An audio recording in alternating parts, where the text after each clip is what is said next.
Fin de partie pour Jean-Michel. Lettre ouverte à Madame Laure Becuot, procureur de Paris, et à Monsieur Kevin Vezien, jeune juge d'instruction, 14 juillet 2025. Copie recommandée avec accusé de réception à Madame Cécile Meyer-Fabre, doyen des juges d'instruction. Copie à Monsieur Mathias Guillomard, président de la CEDH. Copie à Maître Fabrizio Nucea, expert auprès du Comité international pour la protection des droits de l'homme. Chère Madame le procureur, cher Monsieur le juge d'instruction, permettez-moi de vous offrir mes plus sincères remerciements pour vos aveux. Vous avez tout à fait raison. Oui, Brigitte, c'est bien Jean-Michel. Point 1. Je dois avouer que j'ai honte du piège. Le 19 juin dernier, sur les réquisitions d'un substitut de la section AC2 du parquet du tribunal judiciaire de Paris, vous, monsieur Kevin Vezien, avez cru bon de rendre une décision d'irrecevabilité de la plainte contre X que j'ai déposée auprès du doyen des juges d'instruction en date du 13 décembre 2024 et qui a été transmise au parquet en février 2025 au motif d'usurpation d'identité, faux et usage de faux, détournement de mineurs et viol par personne ayant autorité, mariage illégal, usurpation de fonction, escroquerie au jugement et atteinte aux intérêts fondamentaux de la nation et à la sûreté de l'État. Madame Laure Becuot, ci-devant procureur du tribunal judiciaire de Paris, je dois humblement vous avouer que j'ai honte du piège que j'ai mis sur le brillant chemin de votre irréprochable carrière de haut magistrat et dans lequel vous êtes tombé sans même vous en apercevoir, exactement comme je l'avais anticipé, tout en y entraînant le jeune juge d'instruction Kevin Vezien. Ce faisant, je crois néanmoins que j'ai au minimum rendu service à votre âme en lui offrant la possibilité d'alléger son karma. Point 2. Du refus d'instruire aux aveux. Qu'est-ce à dire?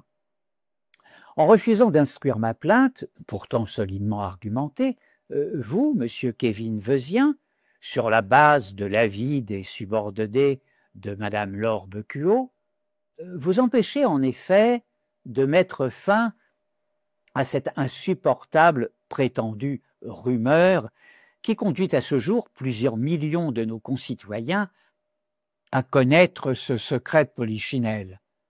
La prétendue Madame Brigitte Macron est bien en réalité un homme travesti, portant des seins de pacotille et ayant mis sous emprise un de ses élèves de 14 ans avant de se marier illégalement avec lui et de le conduire aux plus hautes fonctions de l'État. Un seul acte d'instruction, d'une simplicité biblique, conduit par vous-même, aurait pu en effet, à supposer que cette prétendue rumeur soit fausse, aboutir à la dissoudre définitivement en apportant la preuve irréfragable du sexe biologique féminin de l'individu qui se présente comme Brigitte Trogneux, épouse Macron. Pourtant, vous avez l'un et l'autre agi pour empêcher ce simple acte d'instruction qui aurait pu mettre fin aux déclarations quelque peu tonitruantes de la journaliste américaine Candace Owens, qui fait désormais connaître depuis plusieurs mois aux populations et aux élites politiques du monde entier ces cruelles vérités mises en évidence depuis plusieurs années par les enquêtes solidement documentées de Natacha Ray, puis de Xavier Poussard, Alain de Pressibus et Lionel Labosse. Le 10 juillet, comme vous ne pouvez l'ignorer, la Cour d'appel de Paris a rendu une décision de relax de Natacha Ray et Amandine Roy, précisément au regard de ce qui leur était reproché, à savoir mettre en lumière ce faux secret que j'évoque ci-dessus et que d'aucuns persistent à considérer comme une rumeur infondée. En interdisant à l'institution judiciaire, en tant que procureur et en tant que juge d'instruction, de conduire une indispensable instruction attendue par des millions de Français, vous avouez donc que oui, Brigitte est bien Jean-Michel. Soyez-en remerciés. Point 3. Un secret de polichinelle connu des plus hautes autorités de l'État. Depuis 2016, la direction du renseignement militaire est parfaitement informée par un expert incontestable, Madame Nadine Touzeau, profiler professionnel, reconnue internationalement, du fait que Madame Brigitte Macron est en réalité un homme travesti en femme. Une plus récente expertise, rédigée par cette même personne, a été jointe au dossier de ma plainte il y a quelques mois, mettant en évidence la même conclusion. Pour mémoire, cet expert produit des études à valeur judiciaire fréquemment reçues dans différentes affaires en lien avec les plus hautes autorités de l'État. Depuis décembre 2024, plusieurs membres des forces de l'ordre public, policiers, gendarmes ou militaires, ainsi que des magistrats m'ont fait savoir, directement ou par l'intermédiaire de mes relations personnelles, que oui, Brigitte, c'est bien un homme du nom de Jean-Michel Trogneux. De même, nombre de hauts fonctionnaires de différents corps, nombre de journalistes ou autres témoins visuels confirment cette réalité désormais manifeste et indiscutable. Je ne peux donc pas croire un seul instant, chère Madame Laure Becuot, cher Monsieur Kevin Vezien, au regard de vos niveaux de responsabilité, de vos niveaux de formation intellectuelle et des logiciels neurocognitifs dont vos cerveaux ne peuvent pas ne pas disposer, que vous ayez la naïveté de vous laisser hypnotiser par les apparences de la doxa. Point 4. L'ignoble piège du statut de procureur en situation de conflit d'intérêts et où choix le juge d'instruction. Dans le même temps, je comprends bien comment et pourquoi vous ne pouviez pas, ni l'un ni l'autre, ne pas tomber dans le piège que je me suis fait le regrettable honneur de vous préparer. Je ne vous ferai pas l'injure de vous rappeler l'article 5 de l'ordonnance de 1958 relative au statut de la magistrature, mais cela ne sera pas inutile au lecteur de la présente. Ordonnance 58-12-70 du 22 décembre 1958, article 5.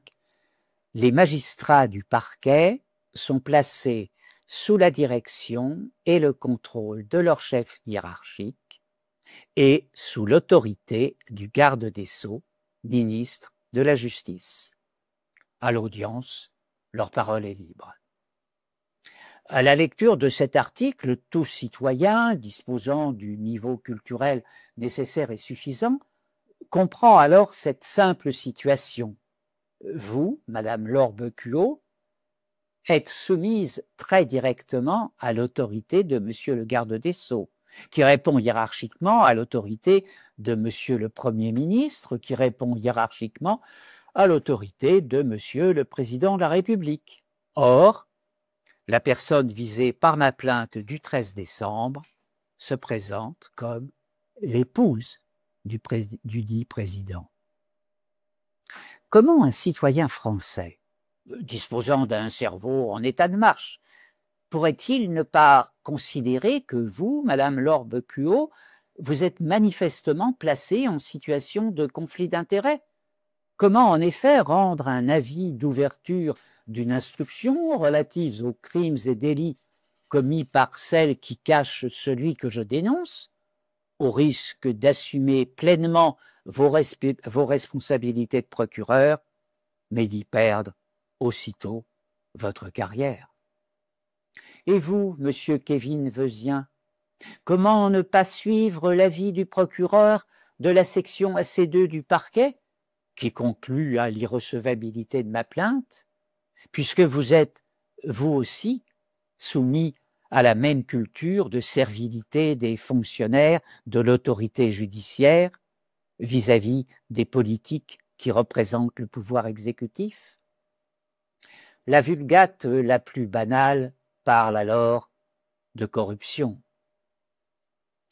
Vos consciences seront-elles sereines au regard de ces circonstances jusqu'au jour de votre mort, vers laquelle vous comme moi, vous courez inexorablement à chaque instant?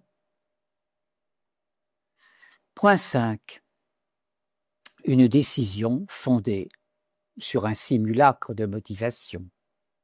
Vous, monsieur Kevin Vezien, jeune juge d'instruction encore en début de carrière, sur la base de l'avis du parquet placé sous l'autorité de madame Laure Becuot, vous écrivez l'aimable plaisanterie citée ci-dessous pour motiver votre décision d'irrecevabilité. Outre le fait que vos propos constituent ce qui s'appelle formellement un simulacre de motivation, recadré de façon constante par la Cour de cassation, dans la naïveté de la jeunesse, vous vous piégez vous-même par un acte symbolique que la culture orientale nommerait se faire harakiri. Au regard de votre manque de maturité et d'expérience, je vous offre, cher monsieur le juge d'instruction, toute ma compassion et je prierai pour le salut de votre âme. Je cite. En l'espèce, force est de constater que la partie civile ne démontre en quoi les faits dénoncés, à les supposés établis, lui auraient personnellement et directement causé un possible préjudice, l'intéressé se bornant à évoquer sa qualité de citoyen et d'électeur pour justifier de sa qualité à agir, ce alors même que la poursuite d'infraction pour la défense de l'intérêt général relève de la seule compétence du ministère public. Explication. À aucun moment, je ne me suis borné à évoquer la qualité de citoyen et d'électeur pour justifier de ma qualité à agir. Sans reprendre les longs paragraphes explicatifs fournis en février 2025 en réponse aux questions posées par le greffe du secrétariat du doyen, j'ai exposé en détail en quoi j'avais été trompé en 2017 puis en 2022 par les fausses qualités exposées publiquement par un candidat à une élection en violation du code électoral, et que cette tromperie avait donc faussé mes propres votes. Il n'est nul besoin de savoir que 48 millions d'électeurs ont eux aussi été trompés pour prendre en compte le préjudice personnel que j'ai subi dans cette situation, en lien direct avec les crimes et délits dénoncés. Je n'ai d'ailleurs jamais prétendu vouloir agir en défense de l'intérêt général, même si dénoncer les crimes et délits dont un citoyen peut avoir connaissance est une obligation formelle légale au regard de l'article 434-1 du Code pénal. Et c'est alors qu'arrive la chute de la plaisanterie et l'acte symbolique d'un harakiri judiciaire. Comment un juge d'instruction, sur avis d'un procureur, peuvent-ils oser rappeler que la poursuite d'infraction pour la défense de l'intérêt général relève de la seule compétence du ministère public, tout en refusant d'instruire le très lourd dossier délictuel et criminel que j'ai nommé fin de partie pour Jean-Michel, alors même que cette affaire, radicalement surréaliste au regard de l'histoire de la Ve République et de l'histoire de France tout entière, met en évidence au-delà de la tromperie des électeurs, de très graves atteintes aux intérêts supérieurs de la nation et à la sûreté de l'État, comme cela a été démontré amplement par mes écritures et leurs pièces jointes. Point 6. N'y aurait-il pas ici viol de la Convention européenne des droits de l'homme? Il est assez surprenant que je sois obligé de rappeler l'article 6 de la CEDH, droit à un procès équitable. Toute personne a le droit à ce que sa cause soit entendue équitablement, publiquement et dans un délai raisonnable par un tribunal indépendant et impartial établi par la loi. Votre décision d'irrecevabilité m'interdit directement l'accès à un procès équitable. Le viol de l'article 6 est ici manifeste. Point 7. Vous participez à la destruction de la République. Soyez-en remerciés. Méfiez-vous des juges. Ils ont tué la monarchie, ils tueront la République. Cette phrase a été prononcée par François Mitterrand en 1995. Il se pourrait que les propos de l'ancien président de la République soient devenus d'actualité 30 ans après avoir été tenus lors de son dernier Conseil des ministres. Je ferai référence ici à l'article 16 de la Déclaration des droits de l'homme et du citoyen de 1789. Toute société dans laquelle la garantie des droits n'est pas assurée, ni la séparation des pouvoirs déterminée, n'a point de constitution. Vous savez, l'un et l'autre, tout autant que moi, que la lecture combinée de cet article avec l'article 5 de l'ordonnance de 1958, citée précédemment, aboutit à cette conclusion redoutable. L'État français, à ce jour, n'a pas de constitution. Puisque le pouvoir judiciaire n'en est pas un, l'institution judiciaire n'étant qu'une autorité, et que ses procureurs sont sous la dépendance hiérarchique directe du pouvoir exécutif. Enfin, vous avez parfaite connaissance, tout autant que moi, des arrêts Medvedev et Moulin de la CEDH des 29 mars et 23 novembre 2010 et de leurs conclusions. Comment l'opinion publique pourrait-elle, dans ces conditions, retrouver une image positive de l'institution judiciaire en sortant de la conviction désormais bien installée chez des dizaines de millions de Français de l'absolue et radicale corruption de l'autorité judiciaire aux dépens de la population générale et au profit de ces élites politiques corrompues, pour ne pas dire criminelles pour certains. Je vous invite à prendre connaissance de l'allocution solennelle que j'ai prononcée le samedi 21 juin dernier à l'occasion du bal des quenelles chez M. Dieudonné Mbala, le jour où le général récemment décédé, Dominique de la Warde, a été nommé récipiendaire d'une quenelle d'or remise entre les mains du général André Coustou. Vous en trouverez le texte en suivant ce lien, professiongendarme.com, détail en description de la vidéo, ainsi que la vidéo correspondant à cette allocution sur la même description. Serez-vous fier le jour de votre décès ou demain matin devant votre miroir d'avoir participé si activement à la mort de l'état de droit dans notre pays, en ayant refusé d'instruire une affaire aussi grave et désormais internationalisée aux dépens de la France que celle de l'usurpation d'identité et de fonction mise en œuvre par un certain Jean-Michel Trogneux, se faisant passer pour Brigitte, prétendument épouse Macron. Point 8. Vous pourrez peut-être sortir du piège dans lequel vous êtes grâce à l'énergie du féminin sacré. Comme vous pouvez vous en douter, cher monsieur le juge d'instruction Kevin Vezien, j'ai formé appel de votre décision dès le lundi 30 juin, dans les délais et les formes imposées par la procédure. Mais ce n'est pas tout.